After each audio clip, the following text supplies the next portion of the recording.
To the 7th generation inheritance and legacy, we gon' see if we can make a list and break it down with the sound of this little niche of mine through my mind as we seek to enrich and analyze and dive deep into the abyss of the 7 themes of the topic. I would be remiss if I didn't kick it off first with a little twist and take a step back to explain the gist. You see, the philosophy behind the topic gotta be that we're all connected. What you do affects me along with future generations. So what's your legacy?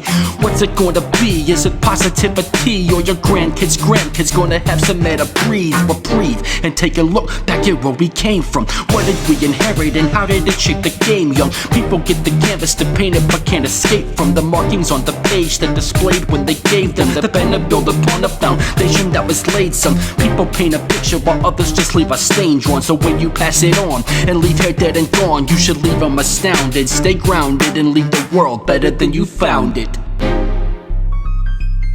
We bout to dive back in within the airs of our ways. The first theme on the dock when you scroll down the page. What world will children inherit and will they shine in a maze? We must acknowledge our past with honesty, not just praise, to ensure that the future is maximized and sustained, so we can pass the baton after our leg of the relay and run our best race so that they have no delay. The greatest potential is within reach, no cliche. Keep scrolling down the page, see theme 2 on display with higher wits, with a desire to shine a bit of light on natural and constructed environments the land once lived on, shackled in iron grips. Forests are turned to stone, concrete is now most of homes. Climate change from methane heating the ozone. Where's the balance?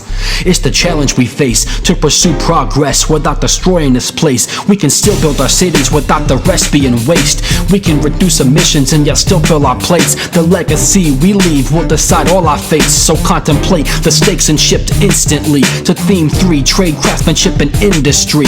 It's one of the guiding forces of history.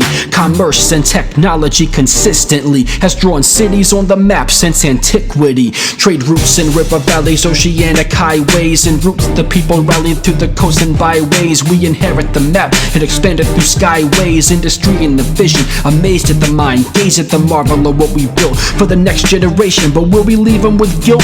Cheap labor, mass production, unsustainable consumption. We made our world smaller, more connected, and yet we function less with personal connections. The irony is really something. Our products are built disposably. Every 2 years you're supposed to be upgrading what was planned for obsolescence. I'm hopeful we find balance in between what profits and what is socially responsible, so future generations won't just hopelessly cope with the aftermath, won't face what is irrevocably blighted across our world. Won't happen because hopefully the legacy you leave is positivity with potency. So when you pass it on and leave here dead and gone, you should leave them astounded. Stay grounded and leave the world better than you found it.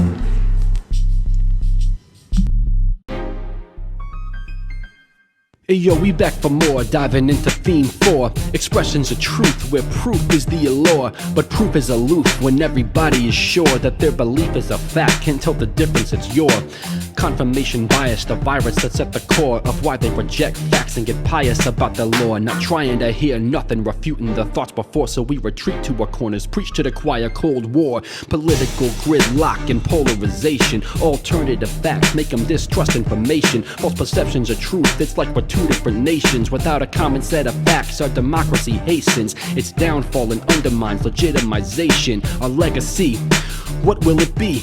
Will we unite around truth or just become history? Now turn the page and scroll down the guide and witness what happens when 2 themes collide, and shift gears in your mind and focus on theme 5, resistance, reform, rebellion, and revolution, leaving lasting legacies while searching for a solution to systemic inequality and social exclusion. Injustice throughout the ages, treating race as subhuman. The course of history has been tainted by this pollution, but the way we respond through rebellion and revolution improve the world we inherit. But it's far from a conclusion, the delusion things are fair. The work is done as an illusion imposed by those that won't face our abusive past, so that the present continues to be elusive. When pursuing true equality, we stepping and moving and marching down the street with fists pumping and choosing to stand against injustice, refuse to be disillusioned. Status quo don't work for all, so we refuse it and leave a legacy dedicated to world inclusion, and learn from the past to improve as a process, which leads to theme 6, perceptions of progress. How how we define up allows down to be far less. It's like a guiding light in the fog of the nonsense. Perceptions of progress are a social compass, but what if we disagree?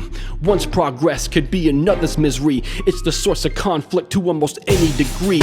But we proceed like our path is splendid, go forth with no doubt while believing it's all expected. Then praise ourselves as we look back and commend it, then discover disaster. Results are unintended, but we fail to understand we're all interconnected. So trust in the data, let the science prevail, so that our social compass can guide us how not to fail. But even that perception's dependent on who prevails, cause no matter what happens, history is a victor's tale. Now that cuts to the depth of what it means to have a legacy, thinking about life and death. The title of theme 7, the ending won't take a rest, cause the way we perceive everything's put to the test by who tells a story in the end when there's nothing left but a memory, a legacy, letting me leave a breath that lives on when we're gone, like a seed to sprout what's next for the next generation while taking the next steps. So when you pass it on and leave here dead and gone, you should leave them astounded. Stay grounded and leave the world better than you found it.